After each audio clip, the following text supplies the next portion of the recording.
Good afternoon, ladies and gentlemen, and welcome to the first lecture in our series on everything you need to know to survive English class.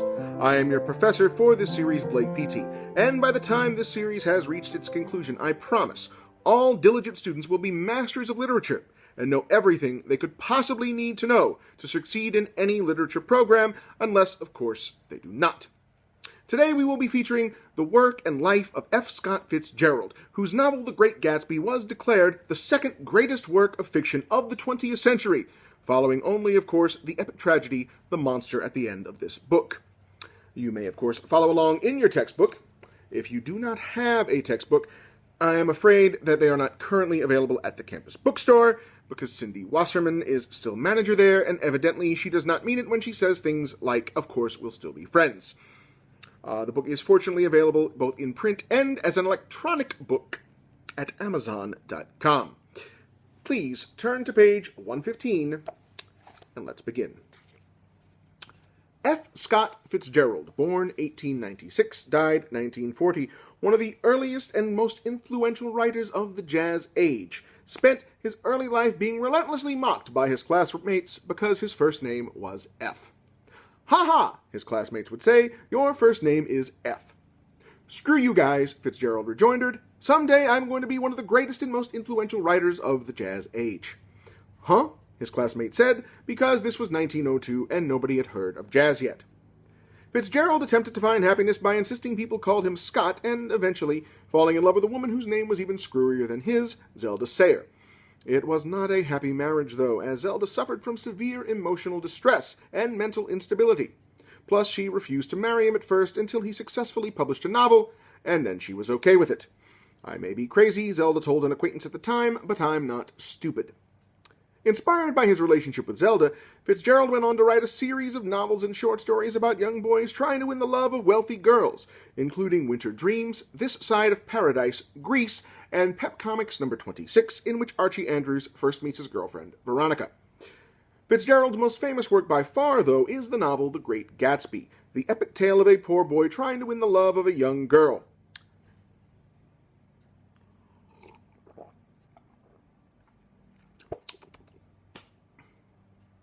Nick Carraway, a young man, a Midwesterner trying to make a name for himself in New York's affluent Long Island region, narrates the story.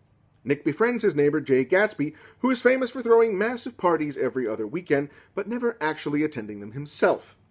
As it turns out, prior to World War I, Gatsby had a passionate love affair with Nick's cousin Daisy, and has been hoping she'll turn up at one of the parties because there was no Craigslist page for missed connections in 1922. Daisy, however, is now married to Tom Buchanan, a hulking brute of a man, with whom Daisy has had a child that most people forget about because she only appears like twice in the whole book, and nobody can ever remember if they gave her a name or not. Daisy, meanwhile, is trying to arrange a romance between Nick and her friend Jordan Baker, whom some students don't realize is a girl until Chapter 7, because earlier in the book she plays golf.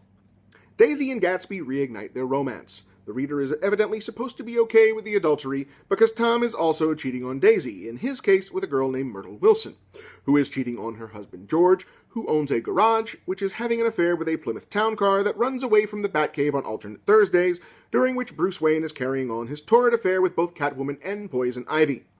At this point, Fitzgerald had to put his work away for a while because he realized he had started to allow his own fanfic to creep into his original novel. Tom and Gatsby evidently have a terrible confrontation over Daisy, wherein it comes out that Gatsby has lied about virtually his entire life, his occupation, his education, and even his own name. After waffling between the two men for what seems like twice the page length of the actual novel, Daisy chooses Tom. Just to prove how big of a stud muffin he is, Tom makes Gatsby drive Daisy home, a plan that goes tragically awry when Daisy, behind the wheel of Gatsby's car, plows down Myrtle like an armadillo in the middle of the road. A distraught George Wilson murders Gatsby because Tom tells him that Gatsby owns the car, and then moves to the suburbs, takes a job as a mailman, and spends his retirement being tormented by his neighbor Henry Mitchell's kid Dennis.